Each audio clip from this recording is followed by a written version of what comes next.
This will be Shazam's second weekend in theaters, and it's not looking that great. Now, as a giant Shazam fan, I love the first movie, but I want to dive into the top 10 reasons why I think Shazam is just not doing good at the box office. I think there is quite a few different reasons why, and maybe it is foretelling for certain things coming into the superhero genre.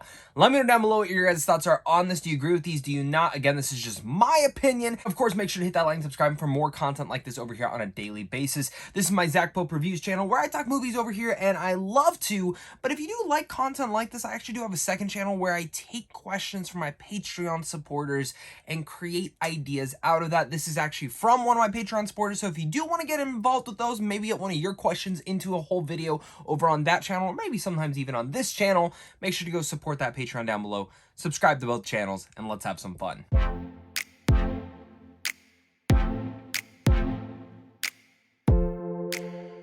Starting out with my 10th reason why, and this kind of goes all the way back down to the damn pandemic, which I guess you could say the pandemic was a lot of different things with release dates being shifted, production not being able to go on, but one of my biggest reasons is HBO Max's release could have hurt everything. Most likely people now understanding that they can wait till it just comes at home. And, you know, if you remember during the pandemic, the year after that, they were like, all of our movies will be in theaters and on streaming the same day. The dumbest decision any studio has ever made in the entire existence of Hollywood. I truly think since then, Warner Brothers has had this stigma effect to it all. And yes, definitely with marketing, you could blow this out of proportion and grow it, but if you've looked at the box office of most of their films, they have been affected by this. Like, I think if you take that away, The Batman probably would have been a $900 million film, or at least $1 billion making film. If you take that also away, I think Elvis could have made more money. I also think just quite a few of these movies probably would have made more money. Now I think we're actually seeing the effect on select films, specifically in the DC universe, because the last film like this, of course, was Black Adam. I think that was also affected for quite a few different reasons. Before that was The Suicide Squad, and The Suicide Squad failed at the box office too. When we look at Shazam, Fury of the Gods, I do feel, and actually talking to many different people who are in the general going audience, some of them have still that stigma that, well, I know Warner Brothers is just going to put it on HBO Max sooner than most studios would. I tied that back when I asked them why. They all tied it back to, well, they did it in 2021.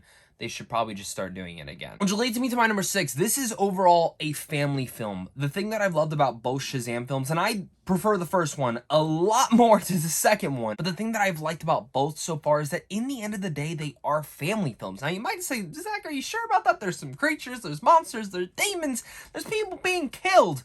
Yes. But it kind of reminds me of stuff that like Steven Spielberg's like Amblin Company would have done back in like the 80s, the 70s, the 90s, where they had family-friendly films, but some of these family-friendly films did have monsters and creatures and certain things of that nature where it kind of was a horror story at times. I think the trailers here really did not sell the family aspect. You know, you come off that first film, you're like, oh my god, they all have superpowers, then you go into this one and it's like, oh, they're trying to wipe that all away. I think also with that, this doesn't go down to the quality of it, people could disagree or agree, is they did lose the one central aspect of the film that I found was one of the most unique aspects of it. It's a kid who has superpowers. You barely see Asher Angel in here. And I love Zachary Levi more than the next person. Maybe not, maybe you don't like him, I do. But I do wish they would have had more of a balance between all the kids and, of course, them being superheroes. This film was not sold on the family aspect of the film. And maybe you couldn't do that in the marketing, but there could have been a way you could have found that. That's what marketing teams are supposed to generate. Fun ideas to get people in the theaters. Plus, at my number 8, let's just get the easy one out of the way. The marketplace and what consumers are trying to spend on their money is not at the highest point in value right now, specifically in just like this economy. I know that's just more mumbo jumbo that doesn't have to do anything with movies, but it had to be mentioned. Speaking at my number 7, this is like one of the few recent blockbusters that I feel like they just dropped the superhero tickets and had zero buzz for it. And I'm not saying that because the film was not built up on buzz. I'm saying they didn't do a trailer, they didn't do anything, they just dropped them. And I'm like, wait, you guys already have tickets on sale? What is going on here? Even Fast X, who like put up their tickets up like 2 months ago, at least had something premiered that they made it like a big event. The sixth reason kind of just again goes back to the pandemic. Delays after delays. This film just took too long to come out. I understand again the pandemic did affect some of that, but I feel like this film really should have been ready by last year.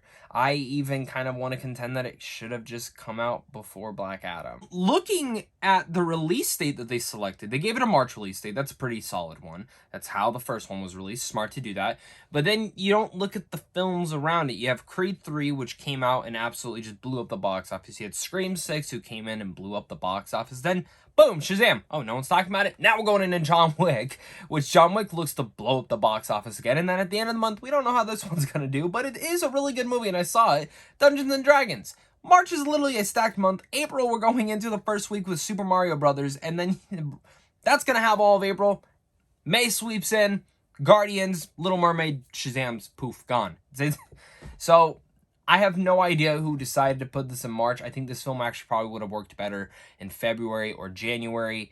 Maybe they wanted to kind of push it away a little bit further from Black Adam. Overall, mind-boggling to me why you put it in this month. Again, at my next reason, it just goes back down to the terrible marketing of this movie. There was no marketing for this movie. The fact that I can go to any of my friends who are not in the movie sphere and ask them, and like when they ask me, what did I say? Oh, what screening did you do yesterday? I said Shazam 2, and they're like, there's a Shazam 2. That's saying something. The fact that no general going audiences, who are the people who usually fuel the box office, did not know that this movie got a sequel. There is an issue. This movie had no marketing. I feel like we got 2 trailers, pretty much the exact same ones. No clips, nothing building up to it, lackluster posters. There was just no generated hype around Shazam. When you look at Black Adam, I personally felt Black Adam was everywhere, to a certain even extent. And looking back, I feel like this is an issue with Warner Brothers. Like, Black Adam didn't have the best marketing. I feel like a lot of the reason it was everywhere was because of Dwayne Johnson. But, like, Warner Brothers has had an issue with its marketing. Like, the Batman had really solid marketing. I don't think it was the strongest marketing, but they did have amazing trailers, and, you know, it's hard to make a bad trailer to a great movie.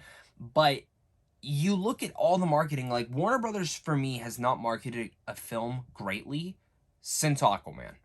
And that was a long time ago. And of course, you tie in that the reviews were definitely not as strong, and it had a giant decrease where the first film was like in the 90% tier for Rotten Tomatoes. And then of course, this one's like, I think the last time I checked was like hovering in the 40s. I don't think it deserved. I liked the movie, but I mean, it's not as great reviews. So then you don't get that word of mouth for people being like, oh, you got to go see it. You got to go see it. Or the critics are raving about it, which I understand not everyone loves critics, but like that is one thing. Thankfully, at least the audience score is high.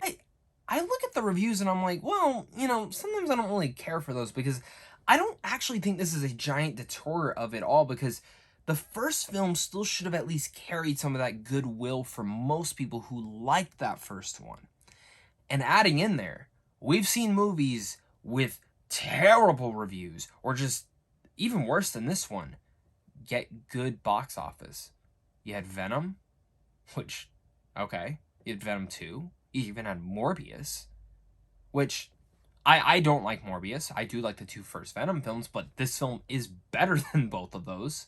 So that's to say something. And I really do think that just goes on the goodwill. Now, again, I think those are mostly because Spider-Man ties into those, but we can look at so many different comic book films that had a better opening than Shazam, and there's something generated towards that. And I just feel like the goodwill here might have been harmed by one other thing, and that is superhero fatigue. My second to last reason. Superhero fatigue, I think, is starting to come. And this is going to be more of an overall issue. But I think what the superhero fatigue is coming by is not people wanting to go see comic book films. It's the saturation of how many comic book films are coming out. And as well as I feel over the last year, which I have liked a lot of what has come out, because I'm just a comic book nerd, so it's cool to see some of these characters come to the big screen. Are they the most perfect movies in the world? No, not at all. But I think the general going audience is done with these middle-of-the-road, mid-tier, mediocre superhero films. I think going forward, if people don't hear, oh my god, this is like the best comic book film yet in the last few years, they're not going to care. You're going to have very few people show up. I would say if we looked at the Batman film, I think if the Batman did not have as great of reviews or greatest trailers that it had, most people would not have gone and seen that film. But we look at what came before Shazam. We had Ant-Man 3, which was very middle of the road. Was not a good movie. There's certainly good aspects to it, but it was overall a very disappointing film to a majority of the population of moviegoers. Then you have Black Adam before that, which I think most critics were disappointed in that. I feel like talking to general going audience, a lot of audience members, at least in my friend's sphere, were disappointed in the movie. Again, a movie, I like that movie, but there's a lot of issues with it. And those are two back-to-back superhero films that didn't hit for everyone. So then let's pull it back a bit. You have Wakanda Forever, which I think did hit for a majority of the general going audience. But I still had friends who did not love it and weren't blown away by it. Then you have Thor, which absolutely divided a ton of people. If not, just most people hated that movie. Doctor Strange in the Multiverse of Madness, same thing. Again, I feel like a lot of critics kind of more liked it, and film fanatics because they know who Sam Raimi is, but the general going audience wasn't the biggest fan of that. And then countless Disney Plus superhero shows that did not hit the mark. Like, when I speak to someone who is trying to catch up on all of this or trying to stay in the know of it all, every single one of them, for the most part, told me they were disappointed in any of these Disney Plus Marvel shows, which is to say a lot. Then you have Morbius, and I feel like people are wanting to be blown away in the theaters with such feelings as Avatar 2 or Top Gun Maverick, and that is exactly where these films are losing. Shazam did not get the buzz that it was going to provide those experiences. Shazam did not get the buzz like we've seen many other countless superhero films back in like 2019 get. And I think that is exactly where now it's affected. And last but not least, at my number one, I think it's the clear indicator. The DC reset. James Gunn came out with his plan. And I really liked the plan. But there was still a lot of questions revolving around, well, who's getting rebooted, who is not. And as much as I love James Gunn, I cannot wait to see what he does with the Superman movie. I cannot wait to see Guardians of the Galaxy Volume 3. I've heard literally amazing things about that one, so I'm hoping that one kind of deters superhero fatigue and gets us back on the road. But I will say this right now. The DC reset did affect this. And I didn't think it was going to going in, but specifically to the general going audience, but talking to a lot of people who, again, do not know anything about movies. I mostly take my sample size of people at my work. This is the thing. People are just, why should I care to go see this movie when the universe is getting reset? Now, we can look at that and be like, well, it's okay to have a singular solo vision, but